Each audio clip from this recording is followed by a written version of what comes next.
Welcome back, dear students. Welcome to this last mock test from the biology. So this is the last session of the mock test for the biology. So we were discussing about the environment issues. तो हमने कल water and the air pollution के important MCQs किए थे. तो आज हमारा जो टॉपिक है that is the solid waste, agrochemicals and radioactive wastage, green house effect, global warming, ozone depletion in the stratosphere and deforestation. So इसके जो इम्पोर्टेंट MCQs हैं वो आज हम करेंगे इस मॉक टेस्ट में. सो काइंडली एंड तक बनिएगा, you will have better understanding. So we have discuss about the 187 yesterday. So today we will discuss from the 188. The carbonyl nuclear tragedy occur in which date?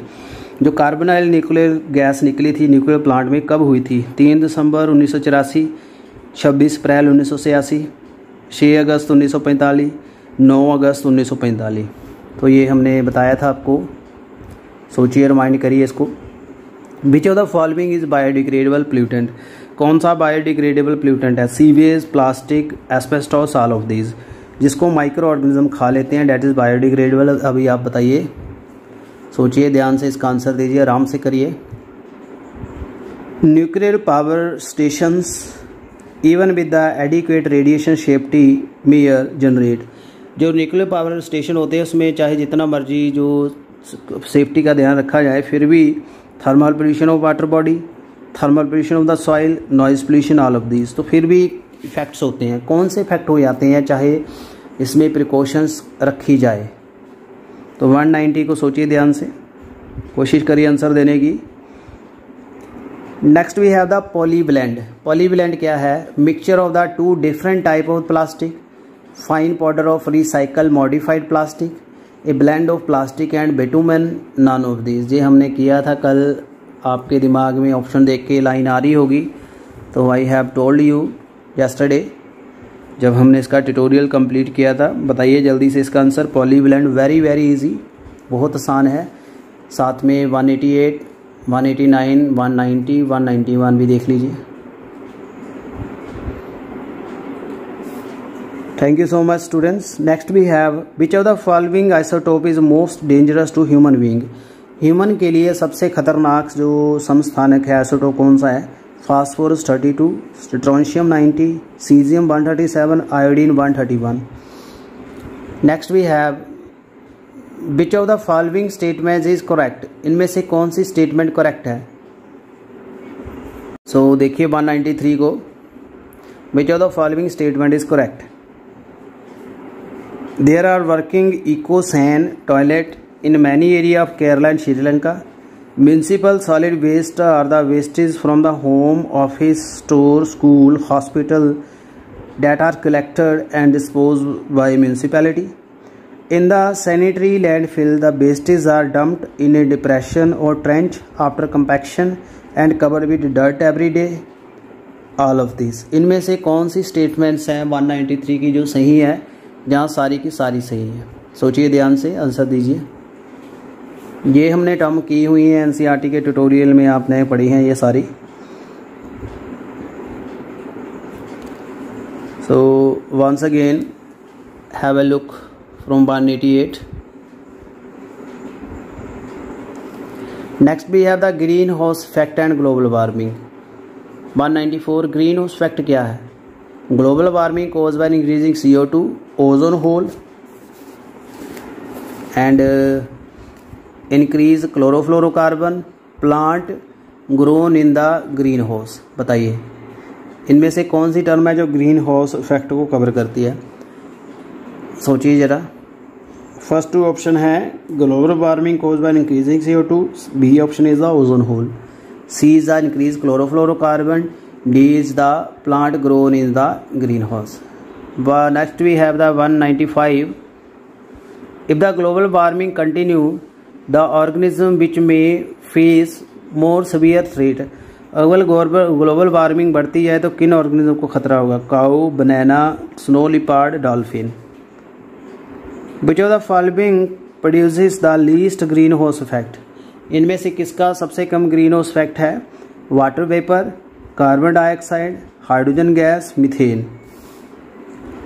Less contribute to the green house effect. One of the following is not a green house gas. कौन green house gas नहीं है? Carbon dioxide, methane, ethane, N2O। बताइए, सोचिए ज़रा ध्यान से, answer देने की कोशिश करिए। बहुत ही आसान क्वेश्चंस हैं स्टूडेंट्स से। Next we have during the past 150 year concentration of the carbon dioxide increase approximately from. 150 सालों में अगर हम देखें तो कार्बन डाइऑक्साइड कितनी बढ़ी है? 200 ppm से 300 ppm, 120 से 280, 280 से 370, 350 से 445 ppm। कितनी कंसंट्रेशन बढ़ी है CO2 की? Next we have one green house gas contribute 14% to the total global warming and another 6%। एक ग्रीन हाउस गैस 14% कंट्रीब्यूट करती है ग्लोबल वार्मिंग को, एक करती है 6%। कौन सी है?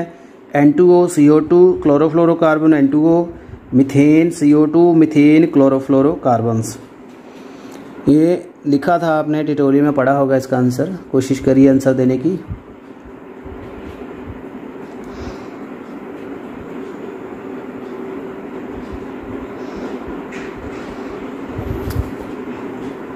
रिकैप्चुलेट कर लिए अभी तक जो हमने किए हैं। 195, 196, 97, 98, 99।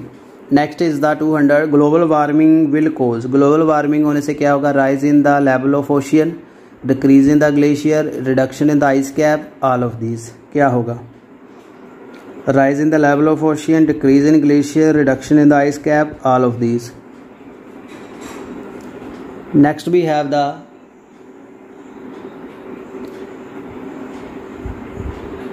Climate of the world threaten by. जो मौसम है पूरी दुनिया का, उसको किसका खतरा है? Increasing concentration of atmospheric oxygen, decreasing the amount of the atmospheric oxygen, increasing amount of atmospheric CO2, decreasing amount of atmospheric CO2। Carbon dioxide बढ़ने से या कम होने से, ऑक्सीजन बढ़ने से या कम होने से, दो गैसों का ही पूछा है। इसका आंसर दीजिए। तो काफ़ी डिटेल में हमने इसकी चर्चा की थी और ये काफ़ी ही आसान क्वेश्चन है, इसका कोई दो राय नहीं है इसमें। बहुत सिंपल क्वेश्चन है अगर आप ध्यान से देखो इसको।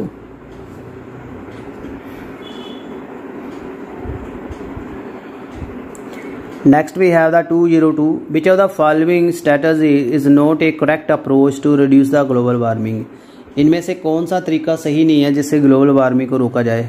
Cutting down use of fossil fuel, improving efficiency of energy uses, reducing deforestation, cutting tree and increasing the growth of human population। इनमें से सही तरीका कौन सा नहीं है जिससे ग्लोबल वार्मिंग को रोका जाए? सोचिए जरा। 200, 201, 202, 199, 200, 201, 202 से देख लीजिए। काफ़ी इंपॉर्टेंट क्वेश्चंस हैं ये।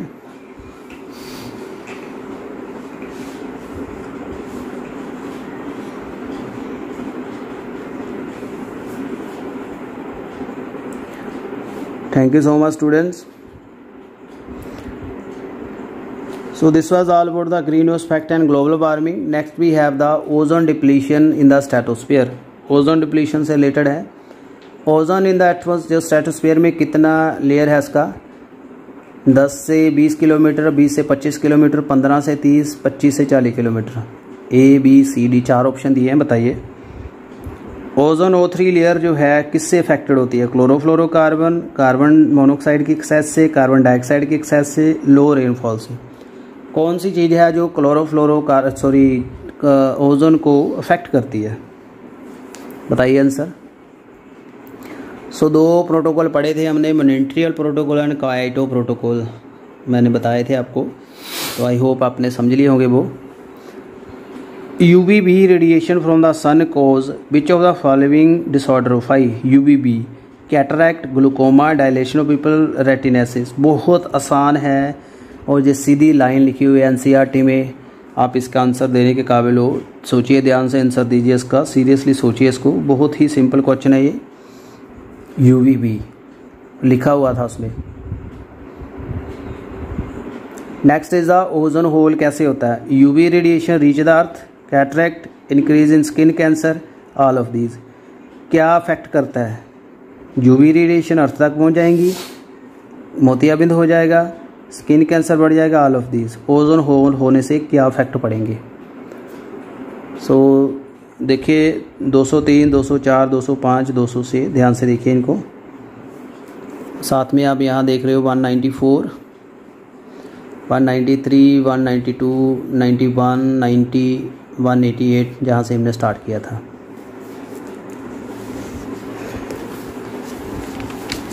Next we have 207 unit of the ozone. Ozone की यूनिट क्या है? Decibel, ppm, ppm, du।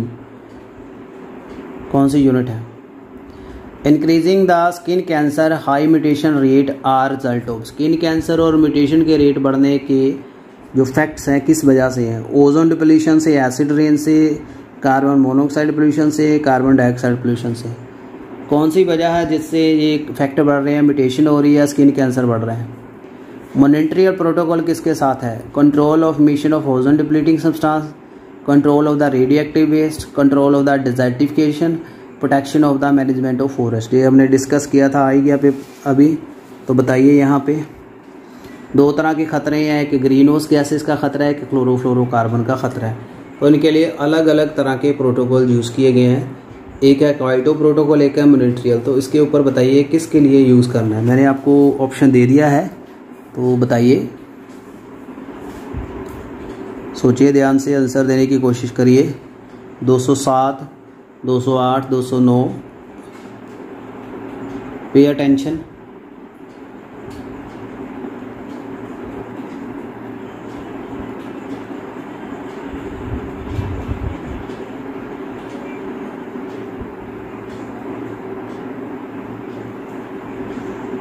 Thank you so much. And the last but not least we have deforestation, that is 210 soil conservation in practice, in which soil conservation कौन सी practice है? क्या होता है इसमें? soil is protected from being carried away by wind and water, soil is well aerated, soil fertility enhanced, soil erosion allowed। मिट्टी को संभालना, जो भू का संरक्षण है, तो उसमें क्या किया जाता है? Uniform erosion cause by running water is called. जो पानी बहता है उससे जो मिट्टी खुर जाती है उसको क्या कहते हैं? शीथ इरोजन, गली इरोजन, रिल इरोजन, रैप्रियन इरोजन। बताइए इसको। बहुत आसान है, ये 8th क्लास की ज्योग्राफी का क्वेश्चन है। Chipko movement was launch for the protection of. Chipko movement जो था किसकी प्रोटेक्शन के लिए था? Forest, live stock, wetland, grassland. 210, 11, 12, 213 deforestation क्या करती है? Water pollution, soil erosion, noise pollution, soil pollution. सोचिए ध्यान से, ज़रा आंसर देने की कोशिश करिए इनके।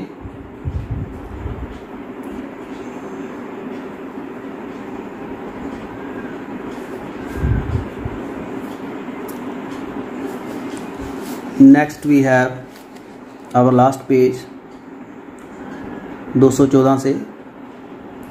द चिपको मूवमेंट जो है for conservation of the forest was started in 1972। जो वनों को बचाने के लिए जो चिपको मूवमेंट 1972 में हुआ था, कहाँ हुआ था? North Kanara district, Silent Valley, Sundarban, Tehri Garhwal. Under the umbrella of the social forestry, a system has been launched in which the agriculture and forestry involved select the name of the system। Social umbrella के under forestry के किया गया, जिसमें agriculture भी है, जिसमें वनों को संभालना भी है। तो उसमें क्या होता है? Block cutting system, jhum cultivation, taungya system, none of these. कौन सा सिस्टम चल रहा है जिसमें खेत भी है, एग्रीकल्चर के साथ साथ वनों को इन्वॉल्व किया गया है, यानी इफेक्ट होता है। वर्ल्ड एनवायरनमेंट डे कब होता है? 10 अप्रैल, 5 जून, 7 अगस्त, 28 फरवरी। आज की तारीख देख लीजिए क्या है, क्लू दे रहा हूँ आपके लिए। विच of the following is not method of the soil conservation. Soil conservation का कौन सा मेथड नहीं है? Mulching, overgrazing, strip cropping, raw crop rotation. कौन सा तरीका नहीं है इनमें से जिससे आप बचा सकते हैं, मिट्टी को कंजर्व कर सकते हैं? 217 देखिए ध्यान से। Next we have name of the Shrimati Thimmakka is associated with planting and conservation of the ebony tree, agitation against the hydroelectric power project, epico movement, conservation of the fauna and flora of the western Ghat। Chipko movement कहाँ किसके द्वारा हुआ था? सुंदरलाल बगुना, राजीव गांधी, रामदेव मिश्रा, इंदिरा गांधी। बहुत important है, इसके आने के चांसेस हैं। Which of the following contribute deforestation. इससे डिफॉरेस्टेशन को बढ़ावा कौन देता है? Jhum cultivation, crop rotation, mulching, A and C. सोचिए ध्यान से, इनको आपने किया था, जे ऑप्शन आपने एनसीईआरटी में पढ़े हैं जब हमने इसका ट्यूटोरियल किया था। So students, thanks for your cooperation up to end. तो with your cooperation today we have also completed the mock test completely, very efficiently. Once again you can revise these questions, and students, on your demand, soon we are starting the chemistry mock test, and I will decide it with the explanation. I will try, क्योंकि इसमें थोड़ा numerical session भी होता है।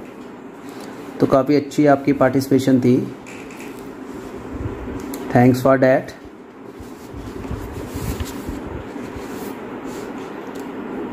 From here we have started. Thank you so much.